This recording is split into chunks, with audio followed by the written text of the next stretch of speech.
ఏమిటి తాత? కొత్తగా ట్రాక్టర్ కూడా కొత్తగా సాగు చేయబోతున్నావు, తిట్టి చేయొద్దు, కొబ్బరికాయ కొట్టద్దు.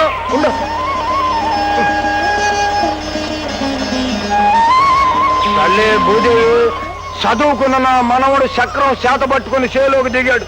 మళ్ళీ వచ్చే ఏరువాక నాటికి ట్రాక్టర్ మీద అప్పు తీరేట్టు చేయి తల్లి. ఇక దున్ను, లగాయిచ్చి దున్ను.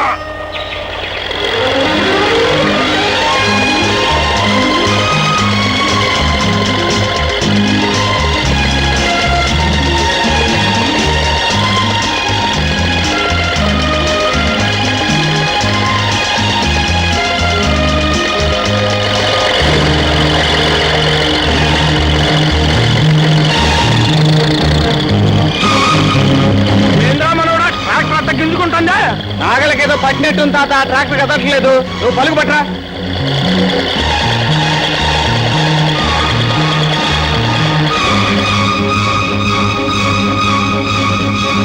త్వరగా రా తాత. వస్తన్నా, ఇదిగో.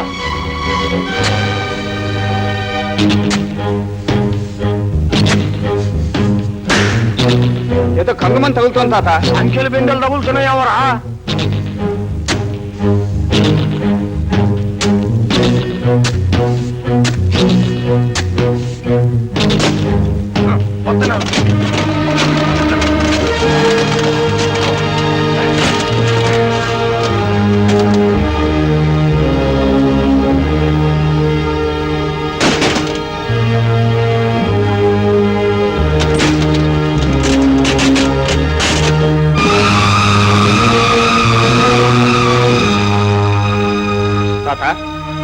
తాత, ఏంటిది?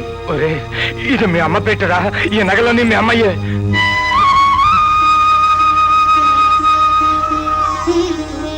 చనిపోయిన అమ్మ నగలు ఇక్కడికి ఎలా వచ్చాయి? పొయ్యే ముందు ఇక్కడ పాతి పెట్టినట్టుందరా. ఒరే రోజా, నువ్వు ఎగసాయం మొదలు పెట్టిన రోజునే ఇది బయట పడిందంటే మీ అమ్మ నిన్ను చల్లగా దీవిస్తోందరా.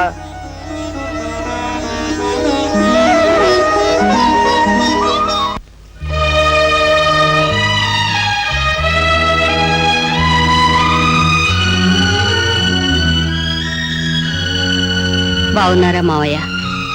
బాగానే ఉండవమ్మా. మరే నీ కొడుకు పెద్ద చదువు చదివాడు, ఇప్పుడు మన ఊళ్ళోనే ఉన్నాడు. నిన్ను చేను దున్నుతుంటే నీ నగలు పెట్టి దొరికిందమ్మా. ఒకవేళ ఈ జైలు నుంచి బయటికి రాకముందే నేను చచ్చిపోతే అవి నా బిడ్డకు ఉపయోగపడాలనే అక్కడ దాచాను మావయ్య. నిన్న నువ్వు జ్ఞాపకానికి వచ్చావమ్మా. నీ కొడుకు సంగతి నీకు చెప్పి వెళ్తే నీ మనసు కుదట పడుద్ది కదా అని వచ్చానమ్మా. మావయ్య గారు, నేను బ్రతుకున్న సంగతి బాబుకు తెలియదు కదూ. నువ్వు ఒట్టేసి ప్రమాణం చేయించుకున్నాక ఇంకెందుకు చెప్తానమ్మా. నేను జనవరి 26ను విడుదలవుతున్నాను. అప్పటిదాకా ఆ రహస్యం అలాగే ఉంచండి. అట్టాగేనమ్మా, అట్టాగే.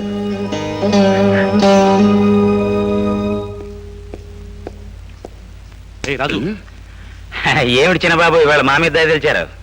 ఏమీ లేదో, ఈ శరీరం స్త్రీ సాంగత్యాన్ని కోరుతుందో. ఇదేమన్నా బ్రోతల కంపెనీ అనుకున్నారా? బట్టల దుకాణం అండి బాబు. పైగా ఈ సంగతి మీ నాన్నగారికి తెలిసిందంటే నన్ను కట్టేసేసి అమ్ముకునేందుకు కూడా పనికి రాకుండా చేస్తారు. అలా భయపడకోయ్. కనీసం మన కొట్టుకు రోజుకు 200-300 మంది ఆడవాళ్ళు వస్తారు కదా, వాళ్ళలో ఒక్కరితైనా కాలు జారేది ఉండదా అని. బడిలు ఉన్నాయండి? రకరకాల సైజుల బ్రాసరీలు ఉన్నాయమ్మా. అమ్మా, బ్రాసరీలే? నాకు సత్యంత సిగ్గు. మా వారు ఊరుకోరు. ఆ బడిలు ఉన్నాయండి? హాఫ్ బాడీలంటే గుడ్డ తీసి కుట్టించుకోవాల్సిందే. పర్వాలేదండి, మా వారు నువ్వు పిచ్చి మహానివి, నిన్నెవరైనా మోసం చేస్తారేమో అంటుంటారండి. అబ్బెబ్బే, ఈ షాపులో మోసాలు అస్సలు జరగవండి. ఈయన మీ అబ్బాయి అండి? చిచి, వీరు షుగర్ ఫ్యాక్టరీ ఓనర్ బసవప్ప గారు అబ్బాయి. అలాగా, నమస్కారం అండి. నమస్తే. మా వారు మీ ఫ్యాక్టరీలోనే పనిచేస్తుంటారండి. చూడమ్మా, మీరు కాస్త లోపలికి వెళ్ళి కొలతలు ఇచ్చేయండి. ఈ లోపుగానే గుడ్డ తెప్పిస్తాను. అలాగేనండి. బాబు, చాలా అమాయకురాల్లా ఉంది. మీరు వెంటనే లోపల దూరి తలుపులు వేసేయండి. అల్లరి చేసే మనిషిలా లేదు. పైగా వాళ్ళ ఆయన మీ ఫ్యాక్టరీలోనే పనిచేస్తున్నాడు కాబట్టి గొడవ చేస్తే మొగుడు ఉద్యోగం ఎక్కడ పోతుందో అని భయపడుతుంది. వెళ్ళండి వెళ్ళండి. Thank you. తెచ్చి గోల చేస్తావేమోనని భయపడ్డాను. అరవడం ఎందుకండి, అలవాటైన పనేగా. అలవాటైన పనే. అదేంటి ఆ డబ్బు తీస్తున్నావు? అది 5,000. ఇచ్చే చెయ్యి ఇవ్వదని తెలిసినప్పుడు పుచ్చుకునే చెయ్యి పుచ్చుకుంటుంది. నేనేమైనా తయారుగా వచ్చాను అనుకున్నారా? నా బిజినెస్ ఇది. ఏయ్, ఆ డబ్బులు ఇచ్చిపో, మా నాన్నగారికి లెక్క చెప్పాలి. నోరు మూసుకొని కూర్చోండి, లేకపోతే మీ నాన్నగారికి నేను లెక్క చెప్పాల్సి వస్తుంది. ఏమ్మా ఇచ్చావమ్మా కొలతలు? టేప్ చెడిపోయిందట, ఈసారి వచ్చిస్తా. టేపు చెడిపోయిందా తెగిపోయిందా? ఏమిటయ్యా ఈ అకౌంట్స్? ఏ అంకె దేనికో ఏ లెక్క దేనికో చచ్చినా అర్థం కావడం లేదు. అయ్యా, ఇన్కమ్ ట్యాక్స్ వాళ్ళని కన్ఫ్యూజ్ చేయడానికి రాయబడిన కన్ఫ్యూజింగ్ లెక్క. నేను యజమాన్ని, నన్నెందుకు కన్ఫ్యూజ్ చేయడం? బాబు, ఇక్కడ నుంచి మిమ్మల్ని నేను కన్ఫ్యూజ్ చేయను. ప్రామిసులు నమ్మడం మానేసి చాలా కాలమైంది. రేపటి నుంచి ఓ పని చెయ్యి. అయ్యి దొంగ లెక్కలకి నల్ల పుస్తకం, అసలు లెక్కలకి తెల్ల పుస్తకం పెట్టి. ఆహా ఆహా ఆహా, బ్రహ్మాండం బ్రహ్మాండంగా ఉందండి ఐడియా. ఏం సర్టిఫికెట్ ఇవ్వక్కర్లేదు, చెప్పిన పని చెయ్యి. అయ్యా, అబ్బాయి గారిని చూస్తే జ్ఞాపకం వచ్చింది. పొద్దున్న నన్ను డబ్బా ఇంచి 5,000 పట్టుకెళ్లారు. ఏ ఖాతాలో రాయమంటారు? 5,000? రేయ్ బంగారి, ఏమిటానా? పొద్దుట 5,000 తీసుకున్నావు, ఏం చేసావురా? 5,000? 5,000 ఏం చేసావు? అది మరి మరి జూదంలో పోగొట్టావా? తాగుడికి చిచి, లేదు తగిలేసావా? నాన్న. మరి దానికి ఖర్చు పెట్టేశావా? అది లేదు నాన్న. మరి ఏం చేసావురా? చెప్పవయ్యా. అదే సార్, ఏది? చిన్నబాబు గారిది మీలాగే సున్నితమైన హృదయం కదండి. ఆ. డబ్బు జేబులో పెట్టుకుని టౌన్కి వెడుతుంటే దారిలో చెమిటి మూగా స్కూల్ కనిపించిందండి.